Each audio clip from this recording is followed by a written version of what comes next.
Hello, Mabels. Mr. Kempin's Talking Head is back, and today I want to talk to you about something called critical thinking.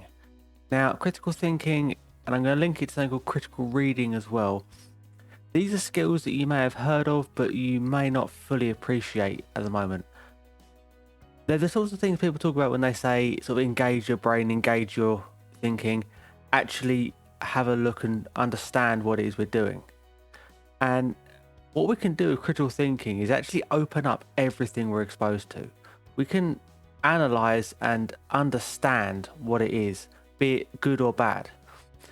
So, what does critical thinking help us do? Well, it helps us think about a topic that we're being exposed to. It helps us identify different arguments that are being made and actually pick them out and say, well, this argument, but that's a separate argument there. We can evaluate these arguments, evaluate the points being made, determine is it a strong point or a weak point, is it valuable?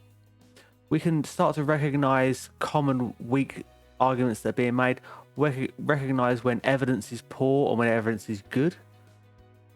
We can start to understand why comments are being made, why arguments are being made, why certain statements are being used. And it helps us to reflect on things. Notably, it helps us to reflect on our own judgments and assumptions that we may have had prior to this and that we could have leading forward. Now, there are some difficulties with critical thinking, and there's one key barrier to critical thinking. The key barrier is emotion. If you are passionate about a topic, if you have a strong emotion or a strong emotional attachment towards a topic, it can hinder your ability to think critically about it. Thinking critically about it is just actually thinking about it and just saying, okay, well, hold on a minute, what's going on? It's looking at something objectively. And when we're emotional about things, we struggle to do that. Our emotions are powerful and they're brilliant, but they can stop us thinking in a way that is beneficial to us sometimes. So if we're aware of critical thinking and we're aware of these critical thinking skills, we can overcome those emotional hurdles that sometimes stop us thinking as critically or as clearly as we want to. So how do we think critically? Well, we do it by asking a bunch of questions, and these are questions that you would have heard used time and time again. Who, what, where, when, how, and why. And just by asking these questions about the information we're being given, it can help us understand it. So if you talk about something that someone said, well, who said it? You know, are they someone that should be trusted? Therefore, should I just take this information on face value?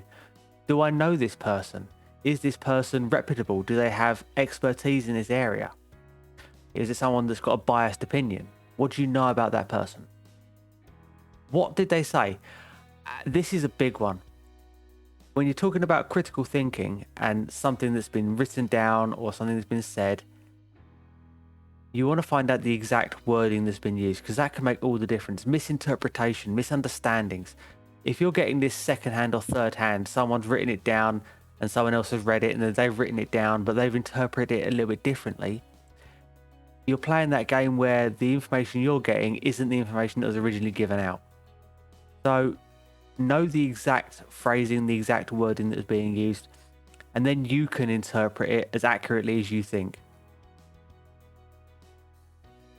Where was it said? Now, where refers to, is this a comment that's been taken out of context? Is this something that someone has said in private, or is this something that's been said officially? Is this a passing comment that someone's misheard? When was this said? Is this the sort of information that is given out in a textbook? Is this the information that's given out as people are passing between each other? You know, is this something that's been said, in private, it's been taken out of context again? Is this something that's been said at an official event? Did you get this from a YouTube video, from a reputable source like a TED Talk, or did you get it from someone in a reaction video? So understanding where this information has come from. And that also comes to where you're getting your information from in general. Are you getting your information from other people talking about things, or are you getting it from a news source? Why did they say it? Well, is there a reason that these facts have been given out, this information has been given out? Is this based on evidence that's come out from a specific finding or an investigation? Is this someone's opinion on a matter? How was it said? Was it said factually? Was there an emotion to it? Was it written down? Is this verbal? You know, that all these things can have a massive impact on how we interpret this information. As we all know, it's very difficult to interpret the emotion behind a statement in a text message or in a bit of text was written down. You can't always see or understand whether someone's making a joke, whether someone's saying something sarcastically. These things are difficult to interpret when they're looking at text. So understanding the more about it, the better. Now, these things can apply to the information you're getting in life, but also to your personal situations. If there's a group discussion going on and you don't know where you fit or where you sit in an opinion matter, use these skills. If someone says something, well, okay, why did they say that? What do they mean by that? Don't assume and don't take someone else's assumption of it. Make your own understanding, your own educated assessment of it. And that's what critical thinking does. It cuts out the assumptions and takes us towards educated assessments. And the educated assessment, the educated understanding is more powerful than anything else because it means that we know. The more you know, the less you're guessing. And that means you're better situated to be that person that is reputable, to be the person people come to for a valid opinion. If you can apply these skills, you can be the person that people turn around to and say, well, I've heard about this. What do you think on it? And instead of you just having a knee-jerk gut reaction or you guessing, you can go, okay, well, hold on a minute. What's the information? What was happened? What's said? What was done? And then you can make an educated assessment on the matter. And by using these skills, we can then draw on previous experiences. We can draw on other knowledge we've got. And if we can try and look at all these situations as objectively as possible, we can go, well, I already know this. Therefore, I know that this will apply and that will apply. And this isn't just information like news. This isn't social discussions. This could be education-based. This could be work-based.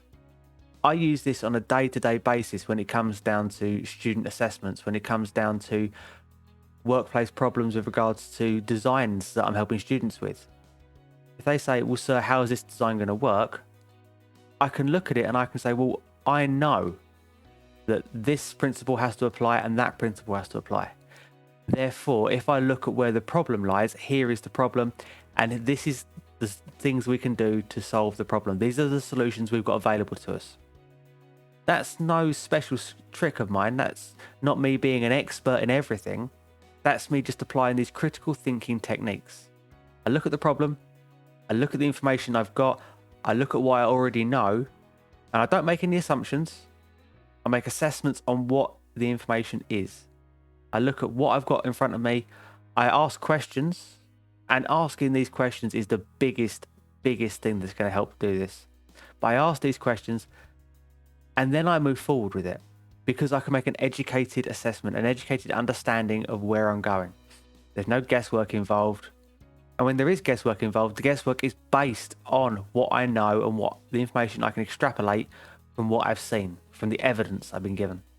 And then I can guess at a solution. But my guesses are educated guesses. They're based on what is known. It's not plucking an idea out of the ether.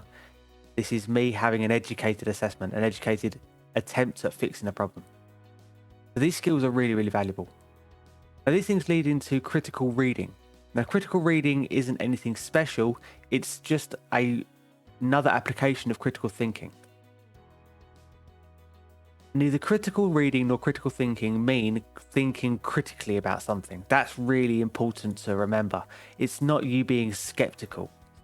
It's you being open-minded, being open to all the information. And this is where the emotion comes into it. Emotion can cloud our judgment. If we're angry, if we're upset, we can be really closed-minded towards certain ideas. If we're really passionate, if we've been offended, we're not going to be open to other ideas. So it's remembering to stay open to these ideas. It's remembering to stay objective where we can and as objective as we can. when it comes to critical reading, and we are looking purely at text, and this might be a textbook, this might be a newspaper article or a web piece. What does it say? What descriptions are offered? And what possible interpretations could there be to what's written down? So this is critical thinking and critical reading. These are valuable skills in everyday parts of life. But from an education standpoint, these are skills that we should be looking at embedding into everything we do. Now, for those of you in year 7 and year 8, I would love it if you could start embedding these critical thinking skills and the critical reading skills into everything you do. For those of you in year 9 who are starting your GCSEs next year, you need to start embedding these skills. Because when it comes to your GCSEs and even your A levels, critical thinking and critical reading are so important. Asking these questions, looking at the information. If you can critically engage with a topic, so critical thinking is an engagement exercise. It's how you engage with what we're doing. If you can do that with your topics, with your subjects, you can actually understand a lot more. When you're critically reading and engaging with it and understanding it, you'll be able to reword it in your own words, paraphrase it. You'll be able to write it down a lot more personally, and it'll flow a lot better. That means that when you're making notes in a lesson and you need to use these to revise, you'll understand them because you will be able to make sense of what's written there. You're not just copying word for word from a textbook and hoping that it's going to sink in. We know that doesn't always work. If you're one of these people where you can read it once and you've got it memorized, well done you, but I know I can't. I've got to reword it myself. I've got to put it in my own language that makes sense to me. I've got to use my own analogies, and that's how it sticks in my head. You've all got your own techniques that you'll find over the years. This is one that will really help you. I am sure of that. Doing all this will help you embed that knowledge. Doing all this will make a massive difference, and it's not a big thing to do. It just means you've actually got to engage in what we're doing. So for those minutes you are in lesson, and it is minutes, you can count them in minutes in each lesson, engage. When you're reading a paragraph of text, actually read it. Don't just look at the words and say them in your head. Actually read them, interpret them, try to understand them, apply these skills. You know, what's actually being said, and why is that being said, and who is it that said that? Where did this information come from? And what are the implications of this? How far reaching is this? This is what we've got to do. These are the skills we need to embed. So what I want from you is a nice, simple task. I want you to have a go at a critical reading exercise with one of the bits of work you're set this week. It doesn't matter what subject, it doesn't matter what bit of work, but actually have a go at critically reading it, engaging it properly. Don't just read the text, but try to understand the text. Try to understand what the person that wrote it was thinking, and see if that makes a difference to your understanding. If you need to make notes on something, reword it yourself. Take a simple paragraph, read it, try to understand it, try and reword it. You haven't got to send it to me. Just send me a message, let me know if it made a difference to you. So again, this is a skill that I think will be really, really valuable to a lot of people. And if you can embed this as part of your just standard practice, make it second nature to you.